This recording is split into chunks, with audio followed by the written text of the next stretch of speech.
right, ladies and gentlemen, it's time once again because it's Friday. You made it. You're here. It's Friday and it's portal time. So what more could we ask for other than cash? Don't ask for cash. Hope you guys are doing great. Hi, Smoochy. Who's Smoochy?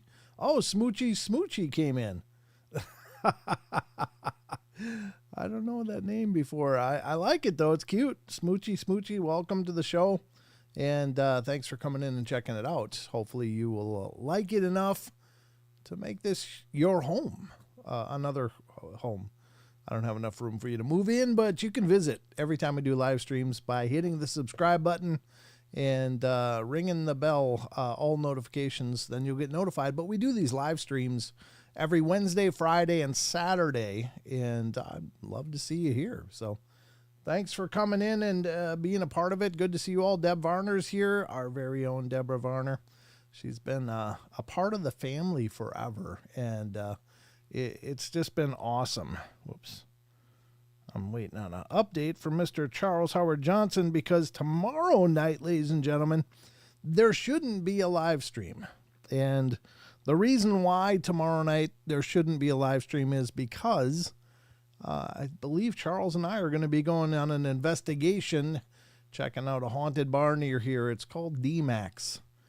D-Max, D-M-A-C-S, D-Max. And we're going to be staying overnight there and seeing what we can uncover, see if we can find out anything or, find any fantastic activity or information, or if it'll just be a quiet night. It could be either, as you know. Hi, Marstall. Good to see you. Wonderful to see you. I haven't seen you for a while, I don't think. Have I? I don't think so. Hi, Maggie. Good to see you. And ZX81V2. That's wonderful. The Johns are here. Good to see you, John and Stevenson and Temperin. Good to see you guys. Smoochy says spooky fun. That's a lot to get out of my lips. Smoochy. I don't have an enunciating lips. Like some people can fast talk really well. And there's most words I can do okay with, but apparently smoochy isn't one of them. I can't spit that out too quick. I don't know what it is, but anyway, it's good to meet you, and thank you for coming in. John, Stevenson, and Temperin. Stevenson and Temperin, sorry, Phil Funk is here. Zed, Brent, it's easier to say. I don't know, I've just been calling you ZX81V2 forever, so it just kind of flows right out now. Maggie M10 is here, Kitty Cattywhack is here, and I'm just scrolling up. Jeremy came in. Good to see you, Jeremy. And yeah, it has been a while, but great to have you back. Thanks for coming back in and being a part of it. Hookin' Good Creations by Tina. Good to see you. Thank you very much for coming in and being a part of it. Do you know that Mrs. Portal has a channel herself?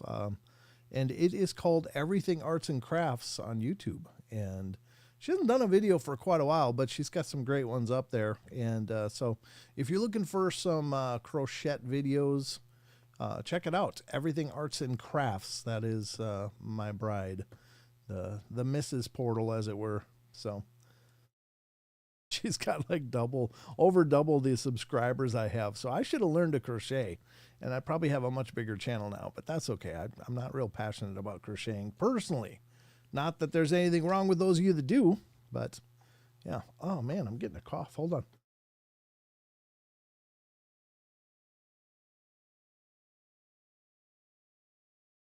Yeah, there we go. Sinfully Wicked's here. She was over checking out Lon earlier. I was over there as well. Mostly lingering as I was getting ready for tonight's show, but I was listening to Lon talk about the winged humanoids and some amazing stories, as always. So if you haven't already, go check out Lon's channel. It is on YouTube. Excuse me. Just kind of came out of nowhere. It's one of those itchy coughs. You just can't ignore them as much as you try. But it's Phantoms and Monsters Radio is the YouTube channel. And Lon, I think, just got done. Maybe he's still going, but he will be done soon if he's not already. And it's great to listen to Lon talk. And he fields questions and stuff, which is phenomenal because Lon's one of those guys that's been at this forever. I mean, he's so well researched. He's been part of the communities forever and has a lot of research efforts ongoing around the nation dealing with this strange phenomena. So it's fantastic to just, listen to him go and to hear what he has to say about this stuff. But he had a lot of questions coming in at the end there talking about the Mothman type creatures. And so very interesting.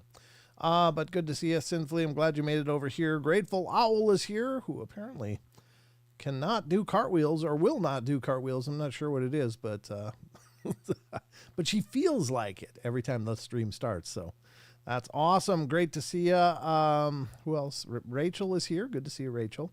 Rachel, one of our fearless mods. We got several of them in the house tonight. Maggie is one as well. And let me see. Cool Hand's here. Good to see you, Cool Hand. I'm just scrolling up as I'm going. I'm just doing this real low tech, just scrolling up and saying hello to all of you guys. Again, I think the greatest multitasker I've ever seen do the show intro stuff is Dave Scott of Spaced Out Radio. That guy can like read, talk, and type at the same time. And they're all three different things. It's not like he's reading, typing what he's reading, and talking what he's reading. He's doing three separate activities. Oh, there's Barbara. She's over on Rumble, possibly on YouTube as well, but she was over there checking out Lon as well too. So I saw both Sinfully and Barbara over there. Josh Casto is here. Good to see you, Josh. Josh, I like your artwork, by the way. I checked that out in the Discord. It's some pretty incredible stuff. You should design me a t-shirt. Just saying. Oh, speaking of, this is the white hoodie, Paranormal Portal hoodie. It's available on the on the Spring. I guess it used to be Teespring. Now it's Spring. Spring.com link is in the description below. So if you want to check it out, please do. It does help support both myself and the show. So I'm going up in the chats here. All right. Deb Warner's, Rachel, Grateful. RU is here, or Rue. I don't know if it's Rue or RU. You'll have to let me know. I keep seeing that. I keep saying, are you happy to be here? I'm an idiot. Don't worry. I have a microphone, so you get to hear all the stupidity that comes out of my noise hole. It's, obviously. Grateful Owl says, I posted, I thought doing a cartwheel is like riding a bike. It's not. That's true. It's true. Unfortunately, as we get older, our bodies continually betray us. It's rather sad, really. But I think that's it for everybody that I've seen. I've got to go back down to the new messages and see if anybody else has come in that I haven't said hello to. Looks like we're still covered here. So great to see everybody. I appreciate it. Give you an idea of a shirt. I don't know. Make it something Dogman shirt. Make it Dogman I did the artwork on Google Gemini. I do that for all the thumbnails now for the new videos, just because I'm always hunting around for images and then I'm having to change them so I can use them. And I just thought, I'll just AI images from now on, and I've been doing that. So I hope you guys think the thumbnails look pretty good for the shows. I've been working real hard on it, trying to get people interested just by seeing those thumbnails. Like, hey, maybe I'll check this out. You never know. But we got a full boat of fun loaded up for you tonight. Obviously, we're going to be doing Dogman walking out of a portal would be cool. Yeah. Obviously, we're going to be doing the news here shortly. And, you guys can help Josh come up with some ideas. UK is currently trying to blow us towards Europe. Storm from hell outside. Wow. Okay. Gotcha. Well, grab onto something. You don't want to end up in Europe. No, I'm just kidding. I think Europe is wonderful too. But anyway, Jake is in here. Blue Line Bigfoot. So much, Jake. Good to see you, brother. Thanks for coming in. I have a cousin named Poncho. Oh, yeah, you do. I think I've heard you mention that before, Deb. Mickey G came in. Good to see you. Looks like everybody knew. But Poncho Zorch. That's great to see you, Poncho. Thanks for coming in. All right, so we're going to get to the news and cover some current events. Maybe you'll learn something. Maybe it'll be interesting. Maybe you'll just be like, I'll never get that time back. But either way, that's what we're going to do now. So buckle up. Ladies and gentlemen, it's time to news you up. It's time for the news. The news. Here we go.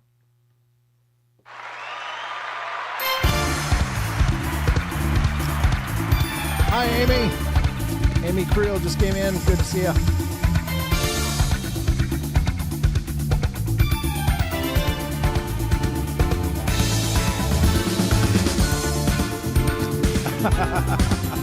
Yeah, don't give me a copyright issue with the Simpsons.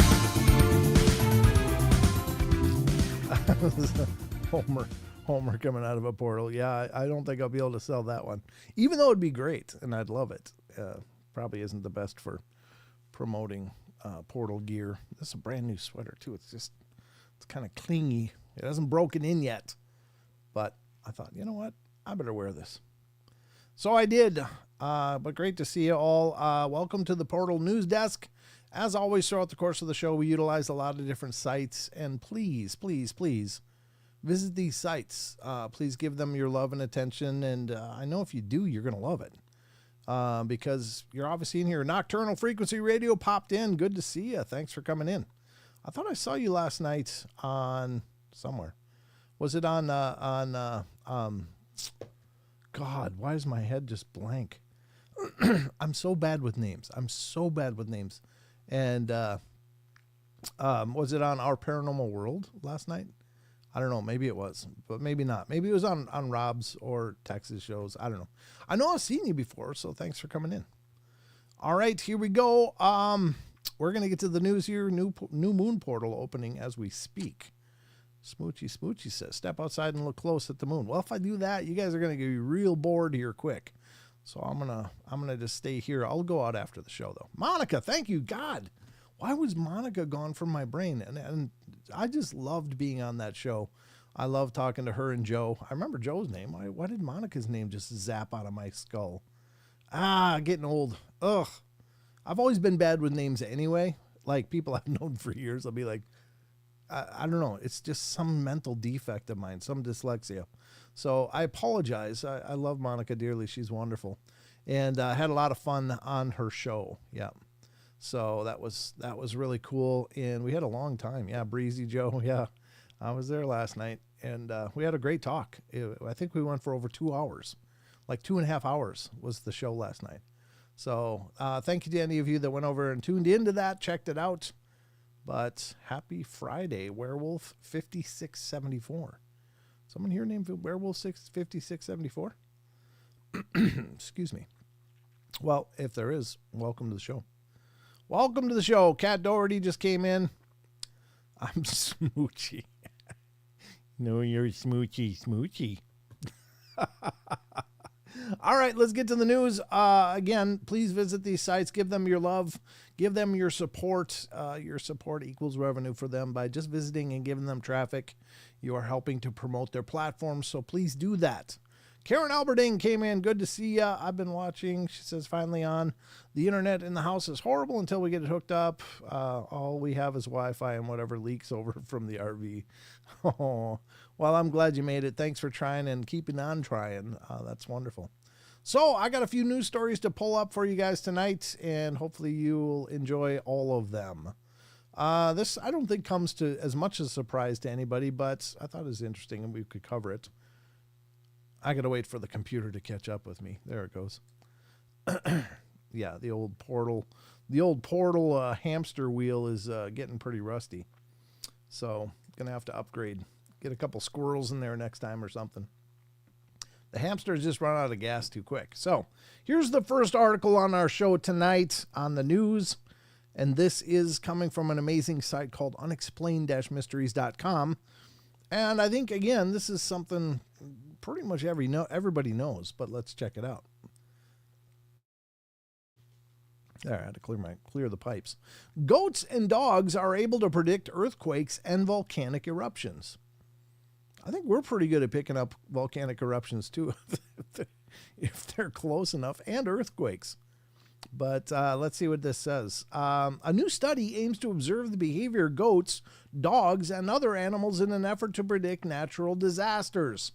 Animals may be the key to saving thousands of lives a year. That is, at least according to the scientists behind a new study which hope to use behavior of goats and dogs to determine when an earthquake is going to occur or a volcano is going to erupt. For years, it has been thought that animals have a sixth sense of sorts that's capable of picking up otherwise undetectable signs that something big, such as a volcanic eruption, may be coming. The scientists hope to tag thousands of animals, including goats and dogs and various farmyard animals, and monitor their movements via satellite to look for the telltale behaviors indicative of an impending natural disaster. Ultimately, we hope to launch a fleet of around 6 satellites and establish a global observation network that will not only provide details of wildlife movements and animal health across the planet, but reveal how creatures respond to natural phenomena like earthquakes, said project leader Martin Wikelski of the Max Planck Institute of Animal Behavior in Germany. There we go. Previous research involving goats on the slopes of Mount Etna in Sicily showed that the animals became nervous before an eruption and refused to venture onto higher pastures. We found the behavior of goats is pretty good at predicting large volcanic eruptions, said Wikelski. We know beforehand what is coming. We don't know how they do it, but they do. Researchers also found that dogs and farm animals around the Abruzzo Mountains near Rome reacted in a way that made it possible to predict earthquakes 7 out of 8 times in the last 12 years. If this behavior could be monitored on a larger scale, it may be possible to save many lives. Similarly, we'll need to study animal populations to determine how they are responding to habitat changes triggered by global warming. Wikelski added, well, you better throw that in there too. Why not? I don't think it's any mystery that animals are certainly more tuned into the natural world around us than we are. Certainly holds true for hauntings as well, that animals are like the first to pick up on strange energies being around and reacting to it in real time. Then it's generally children and eventually us adults when it just can't be ignored. Like, hey, why did that picture fly off the wall? That's not normal. That's about when we pick it up, but I think animals are tuned in much before us on a larger scale of many things. So that's the first article. What do you guys think? Do you think animals are early warning systems, and do you think it requires 8 satellites to figure this out? Or could they just put on some GPS collars and watch where they go and what they do or what they don't normally do, and probably do it for a fraction of the cost? I don't know. Everybody wants to lob satellites up there, so might as well have more. We're going to look like Wall-E pretty soon with this shell of satellites, but hey, that's all right. Okay, so that's the first article. I hope you guys found there was value and merit in that. And if not, well, you got what you paid for. Anyway, there is more. And maybe this next story will grab your attention, but maybe it won't. This has to do with space and astronomy. And again, I think it's more clinical than it sounds. Of course, the headline sounds pretty sensational, like, wow. But I think this is much more elemental or elementary than what we're thinking when it talks about alien life. Usually they're talking about bacteria and stuff like that, or very simple organisms still existing or potentially existing on these other heavenly bodies, for lack of a better term. So this is it from the space and astronomy section of unexplained-mysteries.com. Alien life may still survive on Mars in area deep beneath the ground. In area or areas? I guess they just think one. That's a singular. There's only one area with bacteria. It must be close to Uranus. Oh! Yeah, I'm an idiot. Yep, this is the live shows in case if you're a fan of the podcast, you might get largely disappointed in a big hurry, but these are 2 very different shows, just so you know.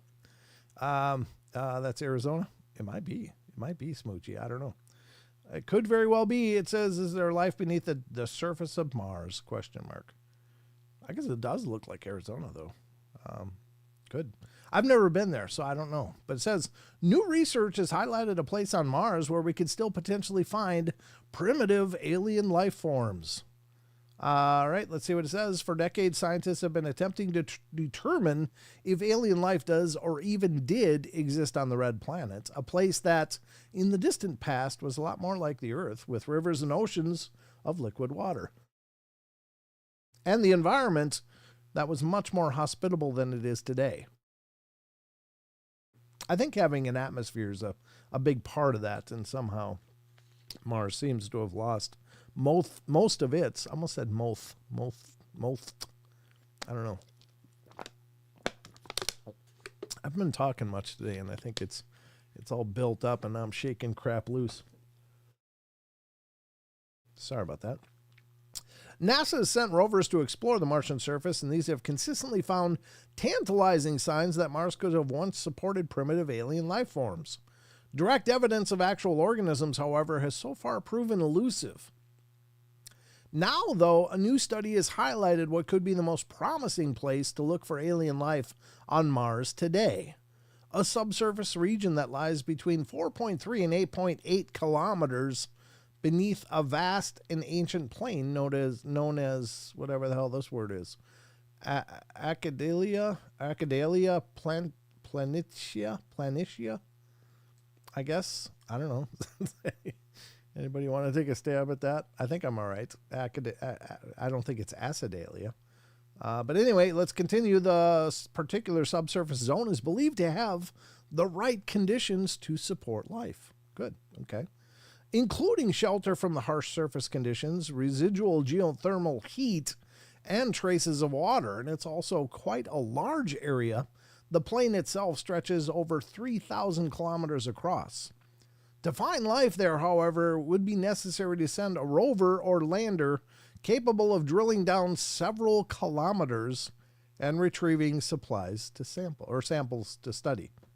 Whatever, supplies to samples to study, whatever. This makes the region a tantalizing target for future missions to the Red Planet. The subsurface of the southern place, is a putative, I don't know what putative means, target region for hosting cold-adapted, this stuff, what the hell, methanogens. Anyway, I'm not even going to try all of that. That looks like somebody spilled a Scrabble board. That looks like hell. The study authors wrote, well, good luck. I don't see. I'm perfectly of the idea that Mars was once probably a habited planet. So that's that there was some ancient civilization that lived there. Hell, maybe it's where we came from. I don't know. I just don't know. Anybody's guess. Bigfoot, Michigan, Rob's in the house. Woo!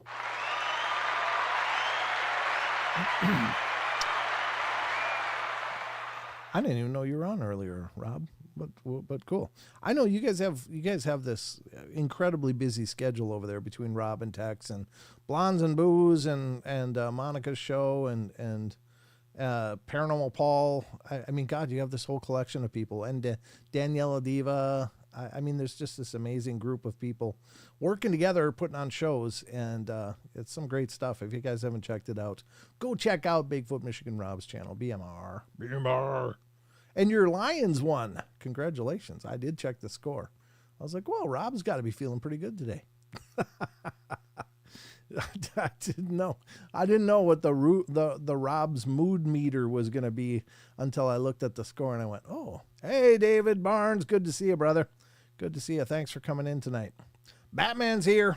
Travis Taylor pointed out that humans were built for a cooler climate than Earth, like Mars. Oh, really? Cooler? We're born naked.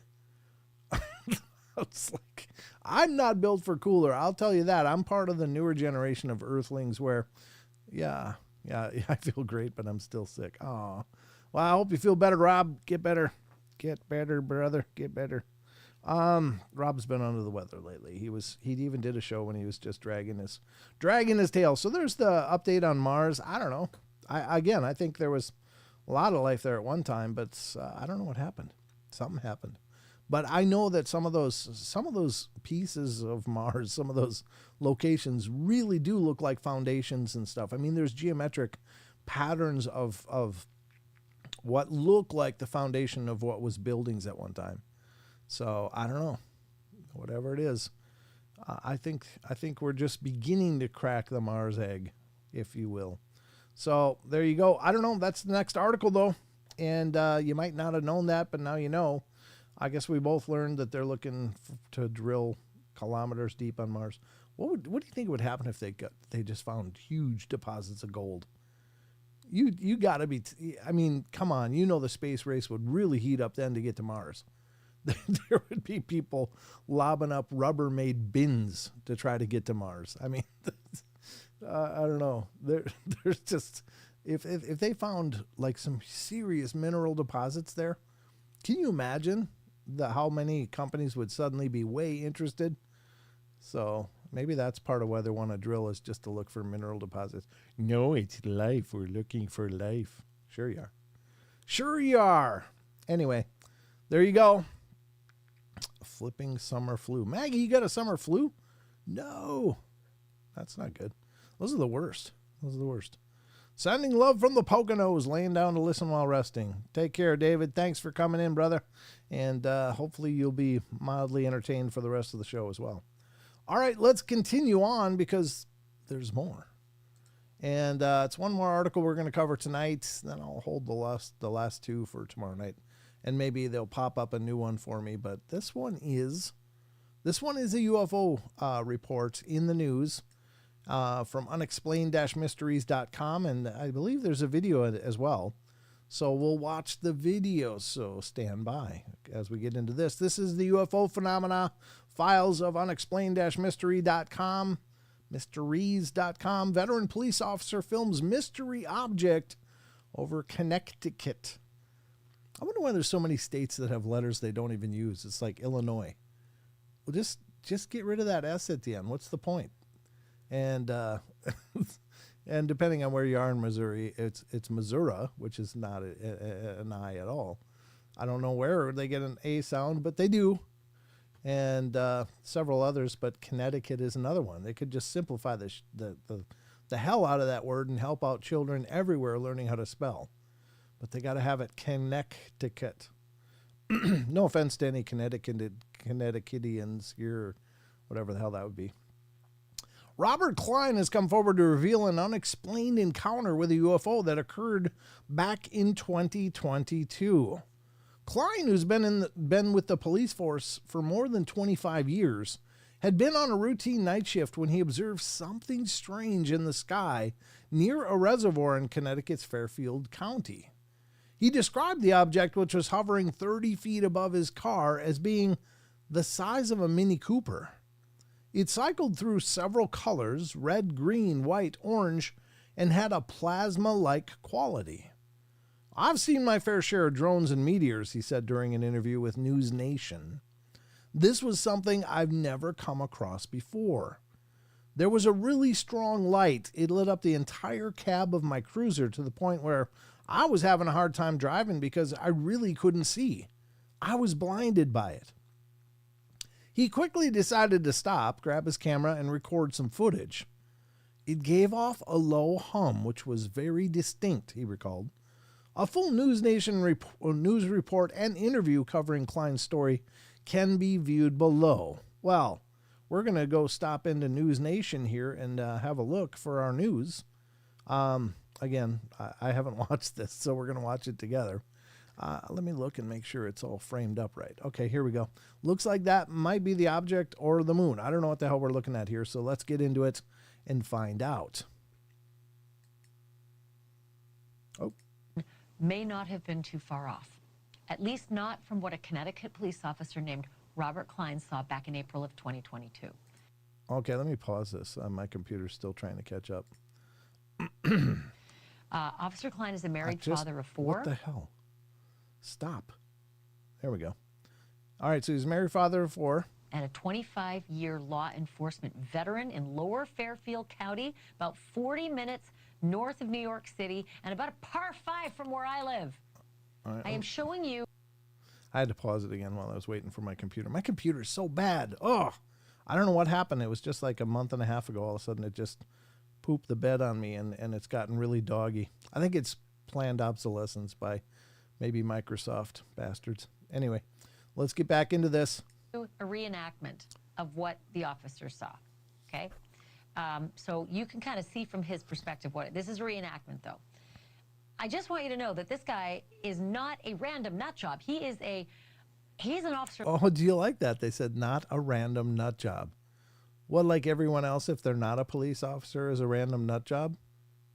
What the hell does that mean? For the law. As a UFO spotter or anything else, he is what my business calls a highly reliable source. Did I mention he coaches football and basketball in his off hours?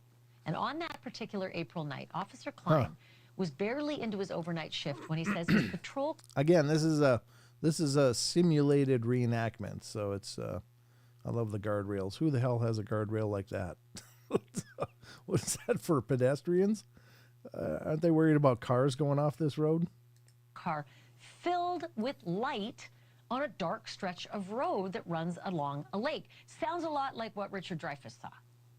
You're watching this really well done reenactment of his experience. Really well done. I've seen better graphics on a 1980s video game, just for the record. Not that I'm, slamming these guys. I appreciate that they did do this and are giving us a representation of what this guy saw. But, I mean, let's not give it an Academy Award before we're done here. Hate to break it to you, but we are perceived as the random nut jobs. No, we're not, Maggie. They're all wrong except us. The light was different from anything you'd ever seen before. It glowed like this, like red and green and okay, what the hell is my computer doing? There it goes. white and orange, changed colors over and over, and it hovered over his car before flying, zipping across the lake in the blink of an eye, aka not earthly speeds. That was a lot for him to take in.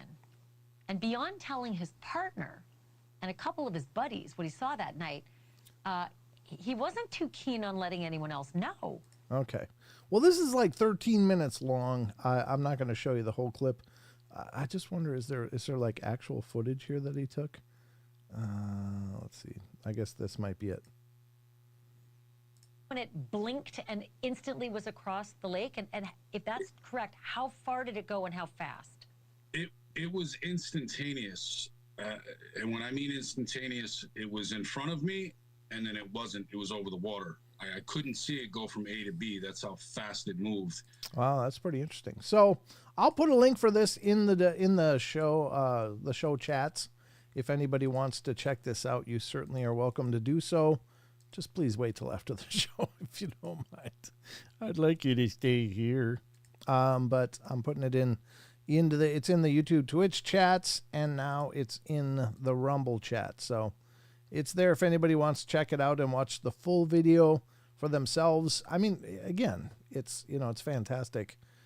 But anyway, I don't know. What do you guys think? I mean, that video footage at the end there looks pretty good. I don't know how much more in depth that goes, but it doesn't look like he caught a lot of it. He just caught a piece of it as it was fading from view. And I don't blame the guy. So, the big takeaway lately is that, well, there's cameras everywhere. Why does all the footage look like crap? It's like, because people are seeing something that is absolutely rattling their brain. They're undergoing a worldview change, a paradigm shift on the fly. And the last thing most people think of is, let me grab my camera. I mean, they're just thinking, oh my God, this is here. This is happening. So I don't begrudge the guy that at all. I think that's pretty amazing. One of my favorite toys, but think of the hippies who had one. I don't know what your favorite toy is, Annie, but it sounds interesting.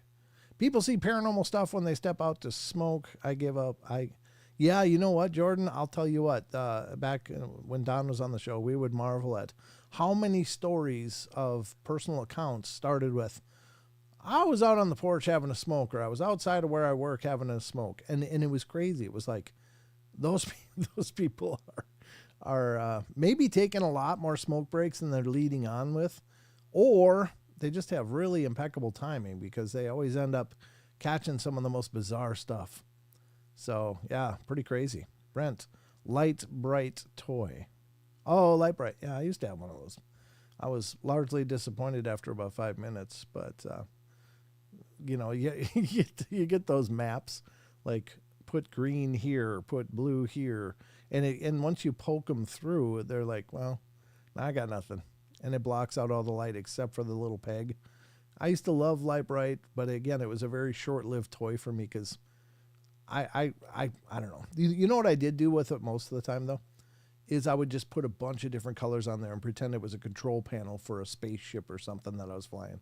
I just went right to my own imagination after I got done. I got sick of popping holes in paper with these colored pegs. People see Bigfoot when urinating. That's with that are pervs. What's with that? Are they pervs? What, Bigfoots? No, they're probably pissed because you're scent marking their territory. You know, I mean, if you look at nature, one of the biggest ways to mark territory is to pee on it.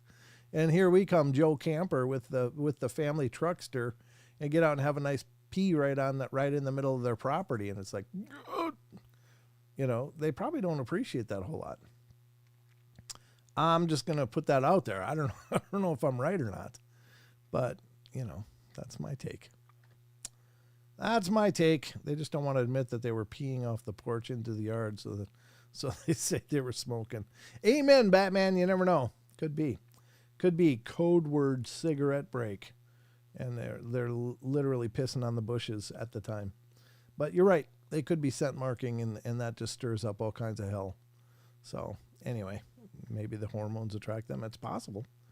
I bought my husband a big sticker that says, "I love to pee in the great outdoors" for Christmas. Well, a man's got to have a hobby, Maggie, and I'm glad your husband's found one. That's a good one. Yeah, I mean, it's not like there's a lot of facilities out there to work with, so being a guy, it makes it real easy. It's just like, poof, let's get her done. All right, that's the news. Was that the second one or third one? Yeah, that was the third one. Okay, so we're going to wrap up the news right here. Hope you guys found that entertaining and interesting, and you're walking away with a little more information than you came. And that's my objective for every news cycle that we do here on the portal. So I hope it held true. But let's get back to the rest of the show.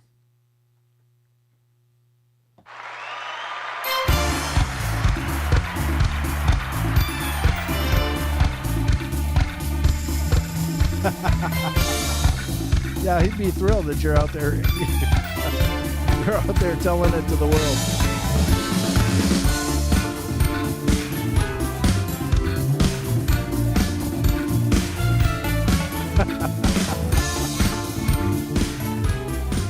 I can't fault your taste, Karen. Karen Alberding says, what'd she say? I've got one of those Bigfoot sitting on a toilet reading to hang in my bathroom. I'm really high class here. You know you're really high class when you got one of those vinyl pillow covers for your seat rim. Like, you know, you spend probably too much time in the bathroom if you got one of those cushions on your toilet. And I love the ones that you go into some of the older people's houses. You know, not that I've peed in a lot of people's houses, but I have through the years. And it was my ex-wife's mom and stepdad. They had a regular magazine rack in there with National Enquirers and the World News and stuff. There's a reason I call the toilet the study. I'm going to the study. So, but if you got a pillow on your cushion on your toilet seat, you might need more fiber, is what I'm thinking. You might need more fiber. You're just not moving the logjam well enough. Get some fiber in your diet. Take care of that right in a hurry. So, I don't know why I'm such an idiot. I don't know what's wrong with me, folks. But this is the other part of the Paranormal Portal, and that's why I call this the variety show. This is where we like to have fun and do some laughing and stuff. Bigfoot is looking at me now. I'm really sneaky. What? Oh, looking for me now. Oh, Jeff Curry, did you pee out in the woods? I'll bet he is. Probably knows where to find you too. They just follow that stuff like a bloodhound. I'm serious. As weird as that sounds, there are so many cryptid encounter stories of people going out in. Oh, Maggie says, "Haha, I love the portal. Don't change." I won't. I can't. I'm genuinely this broken. This isn't an act. This is how my mind works. But there's so many stories of people being out in the woods and then having some kind of encounter and then getting in their car and driving home, sometimes miles home. And then they start having activity around their house. Like they follow somehow. Like maybe they can follow a scent trail. Maybe it's something else. And I always like to refer to the stories that are pretty popular and not surprisingly not as uncommon as you'd think, of these families that surrender their pet and then move cross country. And 3 months later, their pet shows up at their door. It's like, how the hell did that happen?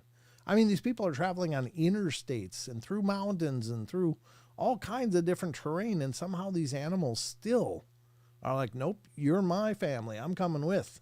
And they come with. It takes them a while to get there, to cross the entire nation. But those stories happen. So is it too hard to believe that a Bigfoot or Dogman could follow you 8 or 10 miles home? No, I don't think so.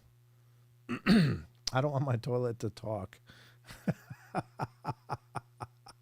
Your toilet gives you a diagnosis after every movement. Ooh, didn't you chew those peanuts? Oh my God, I can't even believe I just said that. I'm in rare form tonight, folks. Sorry. I do apologize. I'm usually not quite this stupid on the mic, but I don't know what it is about tonight. All right. I'll get better, I promise. All right, so my toilet has a blue light in it. What is it? You got the rave toilet? Does it strobe and stuff and discos and I don't know. Yeah, I just said I was going to get better, and then I even got stupider, so that happens. All right, that was the news. Hopefully you like that. I've got several different articles to get into. It might be a retrograde thing. You're right, Barbara. Although thanks to Deb, I know that during retrogrades, but I wear it all the time. I've got a bunch of tiger's eye on this bracelet, and that really does help me with the retrogrades. I used to really have trouble during retrogrades, like crazy trouble. And it was our own Deb Varner who said, yeah, you need to be wearing tiger's eye. So I started wearing tiger's eye. She even sent me a tiger's eye pendulum, which is really cool. So we have disco strobe light in ours. I bought one of those LED lights for my bathroom, and it kind of is a strobe. It's like, I don't know if it's a voltage thing or whatever, but the light always flickers. It like comes on and then it'll be on, then it'll flick off, on, off, on. I don't think it's haunting. I don't think it's paranormal. I think it has to do with it being one of those LED lights, those low voltage lights. And maybe my voltage is not right for it or something. I appreciate a heated seat. Well, Sinfully Wicked. Aw, thank you.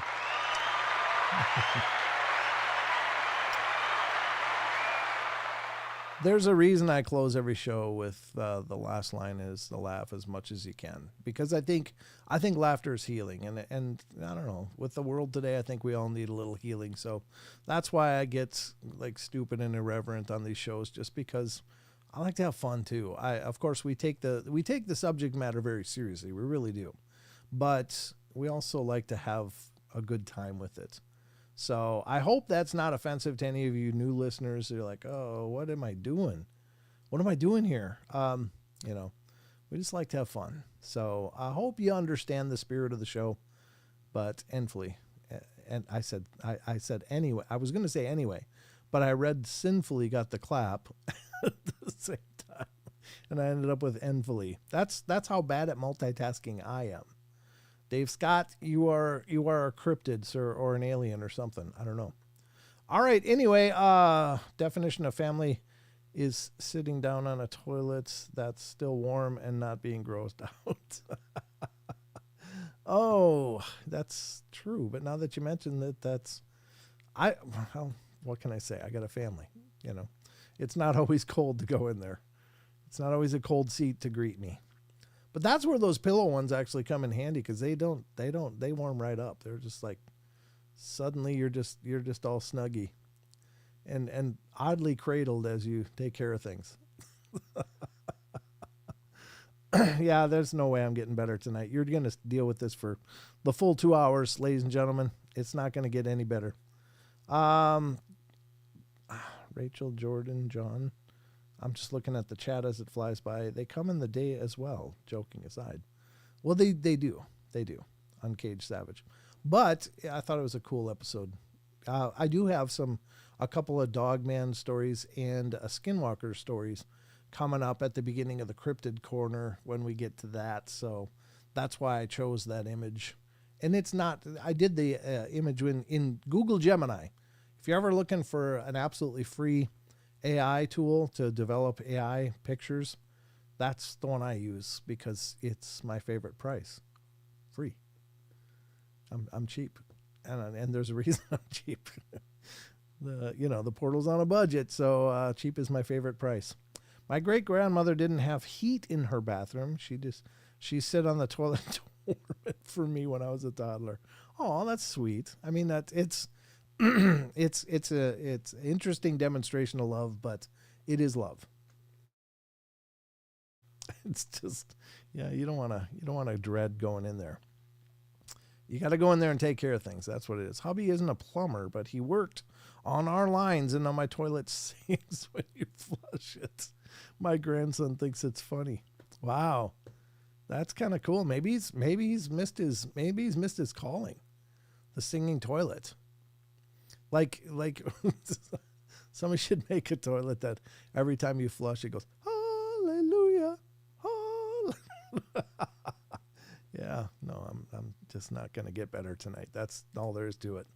This is what you're in for the rest of the show. I don't know. All right, so I do have some articles ready to roll, and some of these are pretty cool. I think I might start with one that I pulled up just because I thought, God, this is kind of interesting. Is it paranormal? Well, maybe not in the traditional sense, but it's definitely interesting. And some of these I didn't know. Some of them I think I did, or at least heard a version of that. But I thought, well, this is kind of a walk down the historical lanes. And this one is from Thought Catalog. And Thought Catalog is a great, great site. They've got articles based on pretty much anything you're interested in. And it's not all just the creepy, weird stuff, although I like the creepy, weird ones. This one I thought was kind of neat because oftentimes we teach our kids these little nursery rhymes and things, and they sound lovely and adorable, but most of these actually have a pretty dark origin. They're pretty horrible origins. So let's see how many of you guys know. Did you know all of them? All 10 of them? Did you know just a few of them? Well, let me know what you think. And some of these, I did read through a little bit of this before choosing it for the show tonight, but some of them I didn't think were extraordinarily well laid out or explained, but maybe we'll be able to drill into this as I reread them. Maybe I was too much of a hurry. All right, so this article is called The Creepy Backstories Behind Your 10 Favorite Childhood Nursery Rhymes. Murder, child sacrifice, adultery, and more.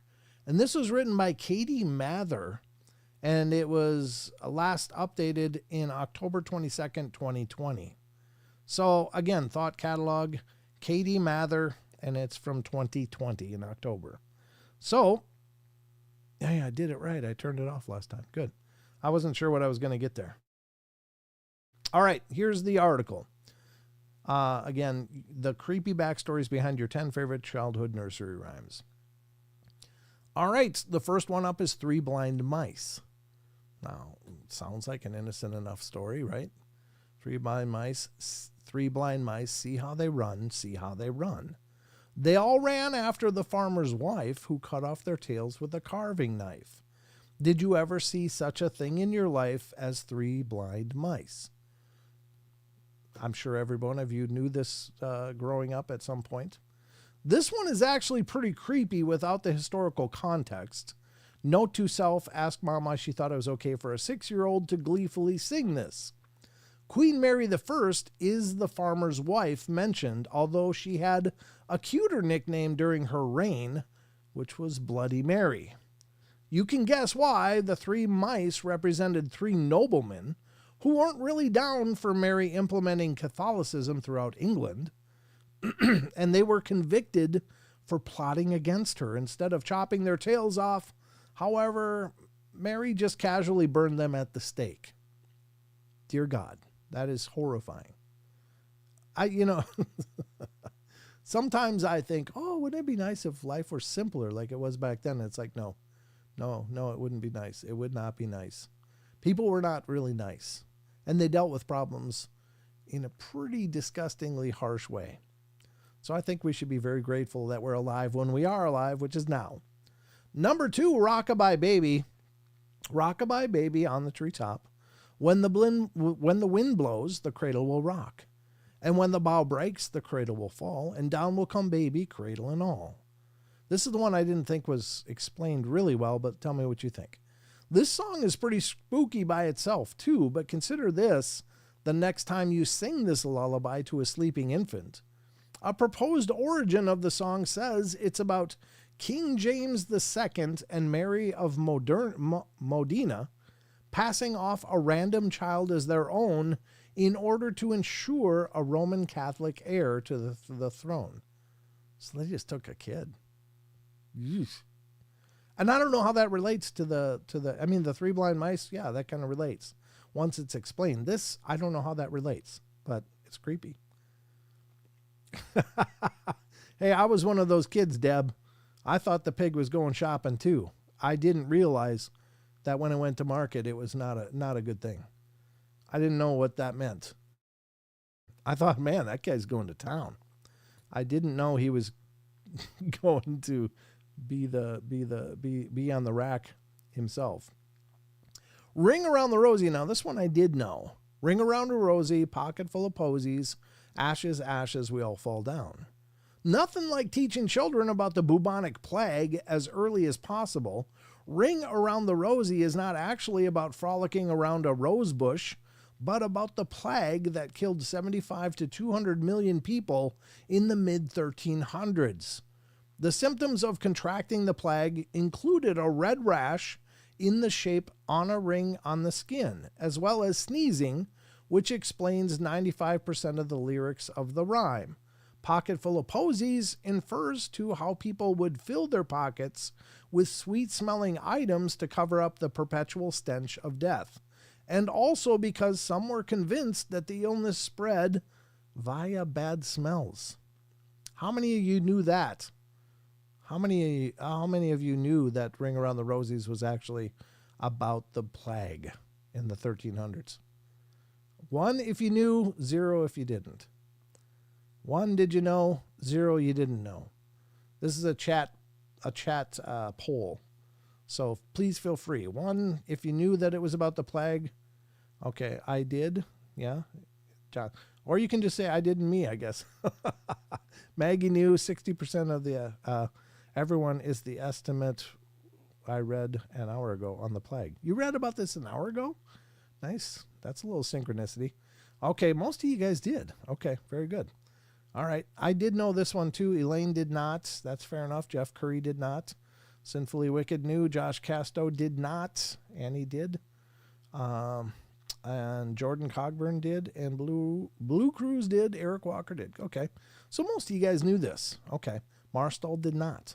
I learned about it in college, Sinfully Wicked says. Never saw that on Jeopardy. Fair enough. I guess not. Rachel did not know. Okay, well, now we all know. Now you've been all on the same page. We're all up to speed. Hooking Good Creations by Tina did not. Okay. Oh, you learned about it in microbiology. Okay. I knew the other two. I didn't know the Rockabye Baby one. That one was brand new to me as I read it. Most of the nursery rhymes are really about awful things. Yeah, clearly. All right, Mary, Mary, quite contrary. Mary, Mary, quite contrary, how does your garden grow? With silver bells and cockle shells and pretty maids all in a row. Queen Mary the First was so popular and fun, she actually got a couple of nursery rhymes inspired by her. The garden is suggested to refer to a graveyard because, as was conveyed in 3 Blind Mice, Mary was a big fan of executing people. Silver bells and cockle shells refers to Mary's preferred instruments of torture, while Pretty Maids alludes to the guillotine. Nickname at the time was the Maiden. And I don't know if that's right, because I don't know if it was a guillotine,